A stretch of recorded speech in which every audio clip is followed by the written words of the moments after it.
Hi, friends. Welcome to the December edition of Ask Alicia Anything. We've gotten some cool new questions lately, so I thought I would pop on for this newsletter and give you a few answers to some of those questions. I hope you like my background. It's fake, of course. I wish my living room looked this good, but it doesn't. All right, so the first question today, who is your favorite author overall? Genre doesn't matter. This question is from Virginia. Virginia, thank you for this question because I think authors get asked about their favorite authors a lot, and I never know who to choose. But when you said genre doesn't matter, you gave me the freedom to choose this person. So my probably favorite author ever is Colleen Hoover.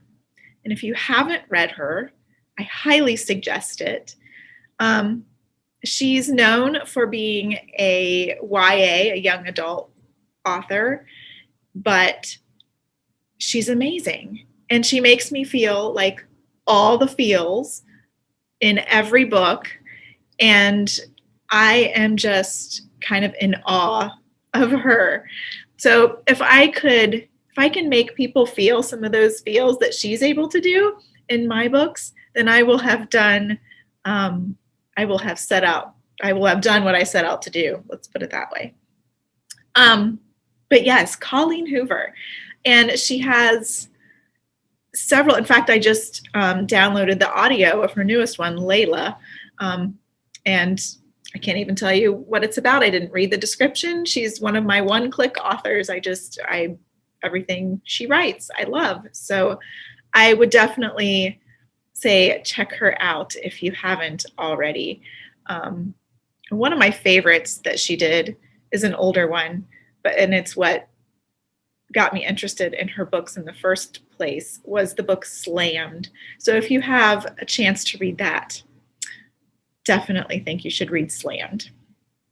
Okay, so I hope that answers your question, Virginia. Amanda asks, oh gosh, we're getting personal.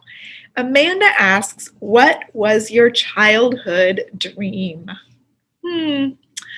Some of you, if you know me, probably know the answer to that question.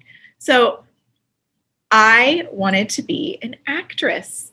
I was very active in my school's theater program, especially once I got to high school. We didn't really have one in middle school like they do now. But so I wanted to be an actress. I went to school my first year at the University of Southern California in their theater program and loved every minute of that. And then I came home. We won't talk about why, but I came home to back to Ohio for the rest of my college career and studied theater for a while at Ohio State before switching over to communications, which is what my first degree is actually in. I have many. I'm a little bit addicted to education. Don't know if that's a good thing. But, so yes, I wanted to be an actress. I was told in one of my acting classes that I was too normal to be an actress.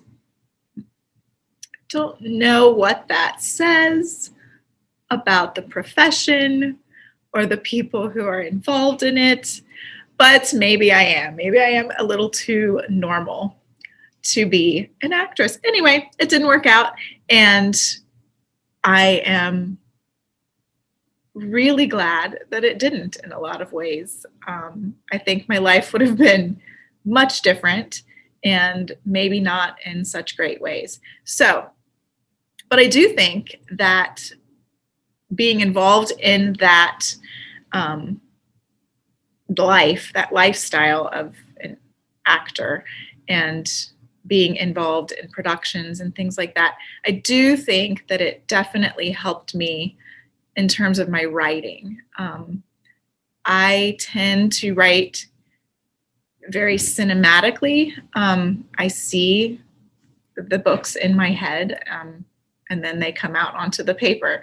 So I think that has definitely been an asset as I've moved forward. So even though we might not always make our childhood dreams a reality, we can always learn something from those experiences, I think. So, yeah. So, actress. Okay. Oh, I get a lot of questions about these things, about tropes. And if you don't know, tropes are like the basic storyline, the basic arc of a particular book. So, I don't know, like a trope that you might see in romance is like enemies to lovers, that type of trope. I don't subscribe to the trope theory. So I get a lot of questions about what is your favorite trope and what trope is most difficult to write and those types of things.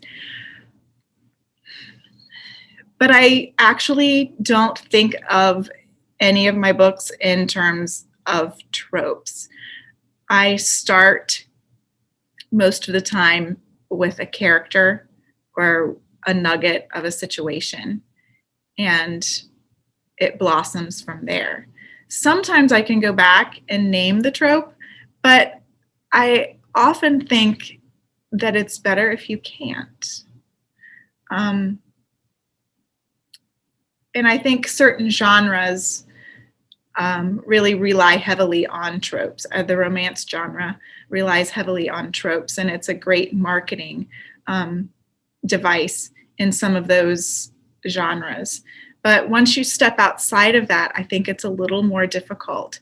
And I really want to put something out there that maybe hasn't been there before, or to help people think about a certain thing in a way that maybe they haven't before. And I think to do that, you can't structure yourself in to a trope. So I'm not really answering your question. I think this is Winter's question, but I'm not really answering your question because I don't have a favorite trope. I write where my characters take me, and I never go back and ask myself, what is the trope? Because usually there's more than one all tangled up together. And maybe that's a good thing, maybe it's not such a good thing, but it is what it is. And it's the way I write. And so I try not to worry about it too much. I hope I can just give you a good story that you enjoy reading, and I don't worry about the other stuff. So sorry, I can't answer that. All right, and here's the last one. And this is just one that I'm telling you. This wasn't asked as a question, but I would like to know your answer to this question. So that's why I'm putting it out here. What is your favorite Christmas movie? Right? We all have favorite Christmas movies. It is so hard for me. I have a lot of favorite ones, but I think my very favorite Christmas movie is probably, maybe this isn't considered a Christmas movie. I love Planes, Trains, and Automobiles, but I guess that's more of a Thanksgiving movie. I don't know, but I love that. So Planes, Trains, and Automobiles is high ranking in mine. And then I like some of the classics. So, the one with, Miracle on 34th Street. I don't know why I couldn't think of it for a minute. The old version, though, like way back version. I'll see if I can look it up and drop a picture. of the cover because I can't even remember the names of people that are in it. I think Natalie Wood plays the little girl, but that's the one that I enjoy. So yeah, I love Christmas movies. And someone recently said, what about While You Were Sleeping? Which is kind of a, I don't know, cult favorite for my generation. I don't know. It has Sandra Bullock in it. It's a great, fun little movie, right? So I do like that one too. It's fun. She like is a token taker at a token booth, and she kind of falls in love with this guy that comes through her booth every day, and he ends up having an accident and getting amnesia, and she like becomes part of his family kind of by accident. But it's a great little movie, and I like Sandra Bullock, so it's fun. So I want to know what yours are. So please tell me. All right. The next newsletter, I will pick a winner from the people who tell me what their favorite Christmas movie is. Okay? All right. I am so glad that you keep asking questions for Ask Alicia Anything, and I will keep answering them as long as they keep coming. So you can always drop a new question whenever you like, and I'll answer it next time. Bye, everybody.